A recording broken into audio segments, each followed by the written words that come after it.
Bapak Ibu di rumah, bertemu kembali dengan saya, Dr. Putu, dokter spesialis kebidanan dan kandungan dalam channel Satria Wijaya. Bagi Bapak dan Ibu, terutama ibu-ibu hamil yang baru pertama kali berkunjung ke channel saya ini, selamat datang. Pada channel ini saya akan membahas tentang kesehatan yang berhubungan dengan kesehatan ibu dan anak. Selamat menyimak.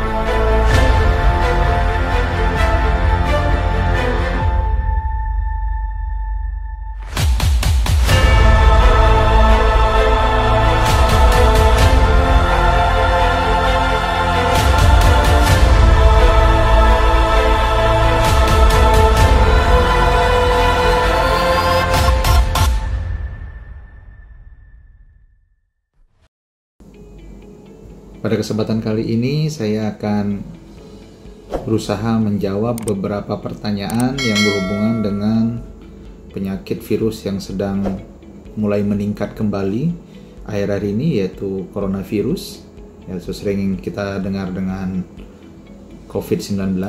Ya, bagaimana sih pengaruhnya terhadap ibu hamil? Nah, saya merangkum beberapa pertanyaan-pertanyaan dari pasien saya yang berhubungan dengan penyakit COVID-19 ini. Iya, mengenai gejala yang dialami oleh ibu hamil yang mungkin kita curigai menderita COVID-19 ini, gejalanya tidak terlalu beda jauh dengan pasien-pasien lain yang mengalami COVID. Biasanya disertai dengan demam, dengan temperatur tubuh lebih dari 38 derajat Celcius, disertai dengan batuk, atau ada beberapa gejala lain, misalnya selain batuk ada pilek, nyeri tenggorokan, hingga hilang penciumannya. Dan ada beberapa kasus lain bisa juga menderita seperti mual sampai hingga muntah, dan ada juga beberapa kasus mengalami diare. Ada juga beberapa kasus ibu-ibu itu mengalami kelelahan, merasa sangat lemah, dan disertai dengan nyeri mungkin di tulang maupun di otot. Jadi gejalanya tidak terlalu beda jauh dengan pasien-pasien yang tidak hamil. Jika mengalami gejala seperti hal tersebut, apalagi sempat kontak dengan orang yang menderita COVID-19, ada baiknya ibu-ibu hamil di rumah melakukan screening, ya, pemeriksaan penunjang, yaitu seperti rapid antigen atau melakukan pemeriksaan PCR untuk lebih memastikan bahwa ini memang penyakit COVID-19 atau penyakit yang lainnya. Ya, mengenai apakah lebih parah jika ibu hamil mengalami COVID, masih dalam tahap penelitian. Jadi penelitiannya ini masih terus berlangsung, yang dilakukan oleh peneliti-peneliti di seluruh dunia mengenai dampak COVID-19 terhadap kehamilan. Namun jika kita lihat dari patomekanisme pada saat hamil, tentunya pada saat hamil tersebut terjadi perubahan hormonal, dan dikatakan kehamilan salah satu di mana tingkat imunitas seorang wanita itu menurun. Jadi jika terjadi proses infeksi dan lain-lain, termasuk infeksi di saluran pernafasan nantinya yang disebabkan oleh virus SARS-CoV-2 ini, ya tentunya bisa saja jatuh ke keadaan yang lebih parah karena proses peradangan atau inflamasi yang bisa terjadi nantinya, yang kita kenal dengan nama badai sitokin atau sitokin storm. Itu yang ditakutkan oleh dokter-dokter yang menangani pasien dengan COVID-19. Ya, ada baiknya ibu-ibu hamil di rumah yang mengalami gejala seperti yang saya sampaikan tadi, lebih baik memeriksakan diri lebih awal.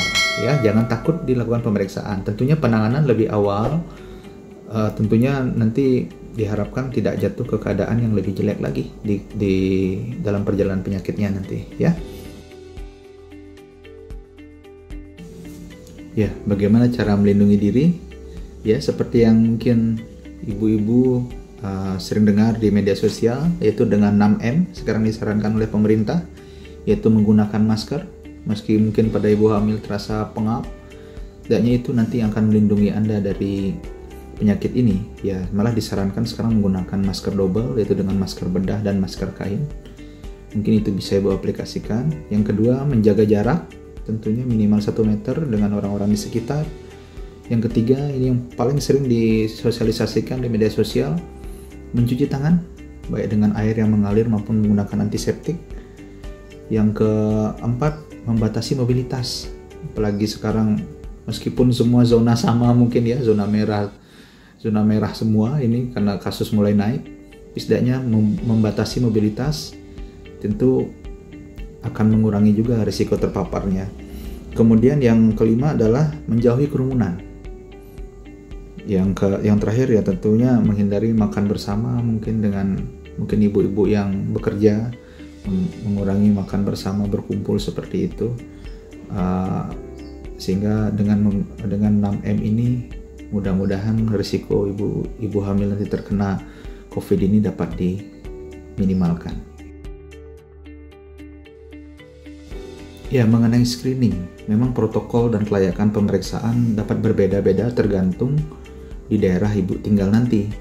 Namun WHO merekomendasikan bahwa ibu hamil dengan gejala COVID-19 harus diprioritaskan untuk melakukan screening ini. Yang umum kita lakukan sekarang adalah untuk ibu-ibu yang akan melahirkan di rumah sakit biasanya atau bergejala seperti yang saya sampaikan pada pertanyaan sebelumnya, pasti kita lakukan screening terlebih dahulu dengan menggunakan rapid antigen, di mana kita ketahui rapid antigen ini bisa menapiskan sekitar 90% seorang ibu yang mengalami COVID. Ya, andaikan hasil rapid antigennya positif, biasanya kita baru lanjutkan dengan lakukan pemeriksaan PCR, karena pemeriksaan ini masih sangat terbatas, ada di beberapa daerah seperti itu. Jadi tidak wajib di awal, misalnya sekian trimester pertama, kedua, ketiga seperti itu dilakukan penapisan dengan COVID-19 ini. Namun yang umum kita kerjakan adalah jika bergejala atau akan dirawat untuk melahirkan atau akan menjalani tindakan operasi sesar misalnya seperti itu. Ya, bagaimana dengan pemeriksaan kehamilan? Seperti disarankan waktu awal-awal pandemi, memang pembatasan ke tempat-tempat fasilitas kesehatan disarankan pada ibu hamil. Ya, jadi dibuat pedomanlah waktu itu minimal 4 kali di awal untuk pemeriksaan kehamilan pada ibu hamil. Namun pada pedoman yang terbaru dikatakan minimal 6 kali. Sisanya ibu bisa dengan menggunakan telemedicine. Jika ada fasilitas di rumah sakit atau di praktek dokter tersebut, bisa menggunakan fasilitas telemedicine untuk berkonsultasi dengan tenaga kesehatan atau dokter kandungan di mana ibu memeriksakan diri. Saran saya, ada titik-titik tertentu yang ibu memang harus memeriksakan diri. Misalnya pada saat telat haid di trimester pertama, itu untuk memastikan apakah ibu benar hamil atau tidak, ya, dengan melakukan pemeriksaan USG misalnya di dokter kandungan untuk melihat kantong janin atau kantong kehamilan, atau melihat janin dari USG di trimester pertama.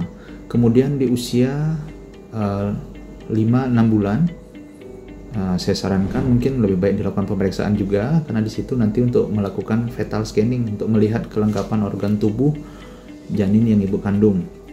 Kemudian yang terakhir menjelang persalinan di trimester 3 akhir usia 35-36 minggu itu harus USG untuk menentukan posisi janin, atau dokter kandungan nanti di situ bisa menyarankan ini layak untuk dilahirkan normal atau memerlukan persalinan dengan tindakan seksu sesaria. Dan di situ juga nanti seorang dokter kandungan akan menyarankan pada ibu ini harus melahirkan di rumah sakit atau mungkin bisa di vaskes tingkat pertama atau pada pasien-pasien BPJS mungkin seperti itu. Jadi minimal kalau menurut saya minimal di trimester pertama 1-2 kali, trimester 2 1 kali, di trimester 3 secara ideal harusnya di atas 36 minggu, di trimester 3 akhir sudah memeriksakan diri setiap minggu menjelang persalinan, seperti itu. Ya, penularan dari ibu ke janin maupun dari ASI ke janin ke bayi yang dilahirkan ya. Belum diketahui secara pasti seorang ibu hamil yang terjangkit COVID ini dapat menularkan secara vertikal dari sirkulasi ibu janin melalui plasenta tersebut, membawa virus itu masuk ke dalam janin. Belum ditemukan. Jadi masih perlu penelitian yang lebih lanjut dengan mungkin sampel yang lebih besar. Kemudian untuk ASI, ya sampai saat ini belum juga ditemukan bahwa dalam sampel cairan daripada ASI tersebut terkandung virus ini. Ya sama halnya dengan yang tadi dari transmisi dari ibu ke janin itu. Jadi sudah diteliti juga di cairan ketuban, tidak ditemukan adanya virus ini. Ya mungkin masih perlu penelitian yang lebih lanjut mengenai hal ini. Ya, apakah ibu dengan COVID-19 yang menderita COVID-19 harus dilahirkan bayinya? Tidak harus dilahirkan.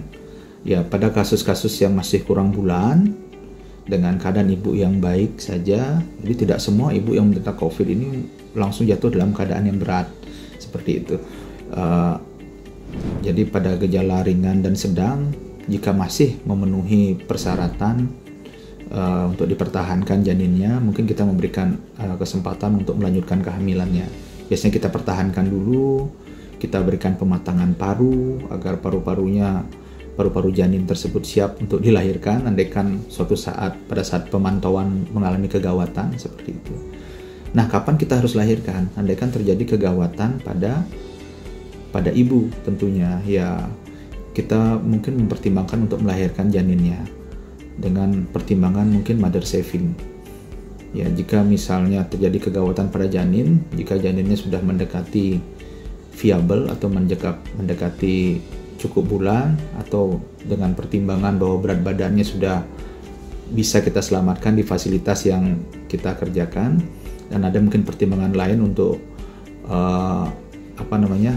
mengurangi beban pada sirkulasi tubuh ibu maupun pernafasannya nanti, mungkin saja dengan pertimbangan yang sangat berat kita lahirkan janin yang dikandungnya. Tapi beberapa kasus pada gejala ringan dan sedang, biasanya kita masih mencoba untuk mempertahankan kehamilan yang sedang berlangsung ini. Apakah harus lahir dengan sesar? Oh tidak, ya jadi persalinannya tergantung indikasi kehamilan. Ya jadi masih ada kesempatan untuk ibu-ibu melahirkan secara normal. Ya mungkin ibu bisa lihat di YouTube saya, kami di Rumah Sakit Pupuk Kaltim, kami mempunyai satu ruang untuk khusus melahirkan ibu hamil yang terinfeksi COVID-19. Jadi kita mempunyai tempat bersalin dengan chamber, jadi ibunya di dalam kayak kotak begitu, jadi untuk mengurangi penyebaran virus itu saat ibunya mengedan atau terengah-engah seperti itu ya. Jadi kita buatkan chamber, ibunya di dalam situ dan kita menolong di luar chambernya tersebut. Nah, kapan lakukan tindakan sesar? Ya tentunya ada indikasi ibu maupun janin. Misalnya ibu, seperti saya bilang tadi, kondisinya sudah sangat jelek dan tidak memungkinkan kita lakukan tindakan persalinan normal, ya tentunya kita memilih sesar. Atau misalnya dalam perjalanan, karena perburukan di ibu sehingga menimbulkan gawat janin atau indikasi janin dengan gawat janin, tentunya kita memilih persalinan dengan cara sesar. Jadi pemilihan cara persalinan tergantung indikasi ibu dan bayinya. Jadi tidak harus dengan persalinan tersebut dengan sesaria pada ibu yang menderita COVID. Apakah boleh menyusui? Ya, boleh. Ya, ibu yang terjangkit COVID-19 dapat menyusui jika ingin melakukannya. Tapi mereka harus pertama tentunya menerapkan kebersihan pernafasan selama menyusui. mengenakan masker ya, seperti itu. Kemudian tentunya mencuci tangan yang bersih dengan air mengalir maupun antiseptik ya. Rutin mencuci dan membersihkan permukaan-permukaan yang akan disentuh, seperti itu ya. Jadi hygiene sangat diperlukan pada ibu yang akan menyusui janinnya. Tentunya dengan menutup tempat-tempat yang berisiko nanti menularkan virus itu, seperti saluran pernafasan. Jadi ibunya harus memakai masker jika ingin menyusui bayinya. Apakah boleh menyentuh bayi saya? Boleh ya, kontak erat inisiasi menyusui dini tentunya hal ini sangat kami dukung sebenarnya, kami sebagai dokter kandungan. Tapi tentunya ibunya juga harus menetapkan kebersihan yang baik juga ya, tentunya kebersihan di jalan nafasnya, kemudian memakai masker seperti itu ya. Memegang bayi skin to skin itu sangat disarankan oleh dokter anak agar lebih meningkatkan bonding ke janinnya. Tapi ada beberapa tempat, memang tempat fasilitas kesehatan banyak hal yang dipikirkan ya, untuk melakukan rawat gabung pada ibu dan bayi ini. Mungkin lebih baik nanti bapak dan ibu yang baru melahirkan, mungkin istrinya, didiskusikan dengan baik dengan petugas kesehatan di tempat melahirkan nanti ya. Ya, bagaimana dengan kondisi misalnya memburuk? Ya, mau nggak mau harus dipisahkan dengan ibunya ya. Jika masih bisa memerah ASI, lebih baik diperah saja ASInya dan diberikan nanti ke janinnya ya. Kemudian jika sampai sangat buruk sekali, pada beberapa fasilitas kesehatan disarankan melakukan donor ASI untuk janinnya. Ya, tentunya ada beberapa syarat lakukan donor ASI. Nanti didiskusikan ya dengan petugas kesehatannya di tempat ibu dan ibu melahirkan nanti ya. Harus didiskusikan dengan baik ya. Baik Bapak Ibu di rumah, terutama ibu-ibu yang akan melahirkan atau ibu-ibu yang sedang menyusui sekarang di rumah. Demikian mungkin video saya kali ini ya. Saya menjawab kurang lebih 11 pertanyaan yang saya rangkum dari beberapa pertanyaan ibu-ibu yang berkunjung ke poliklinik saya, yang mungkin melakukan ngechat saya melalui Instagram atau Facebook atau ke WhatsApp saya. Semoga dapat terjawab ya. Jangan terlalu stres, jangan terlalu khawatir. Hadapi tetap kehamilannya dengan perasaan senang, kurangin stres meskipun ya ini virus ini memang lagi naik-naiknya di beberapa kota, termasuk kota kita di Bontang ini. Tetap jaga prokes ibu-ibu di rumah ya. Tadi ingat 6M ya. Semoga kita terlindungi dan ibu yang lagi hamil dapat melalui kehamilannya dengan baik dan persalinannya dapat berjalan dan lancar. Ibu dan bayi sehat. Demikian mungkin konten saya pada video kali ini. Semoga bermanfaat. Sampai berjumpa pada video-video yang selanjutnya ya. Jangan lupa subscribe channel saya ini, Satria Wijaya. Semoga nanti dapat bermanfaat dan ada konten-konten lainnya yang saya buat yang berhubungan dengan kehamilan dan kesehatan ibu dan anak. Terima kasih, sampai jumpa.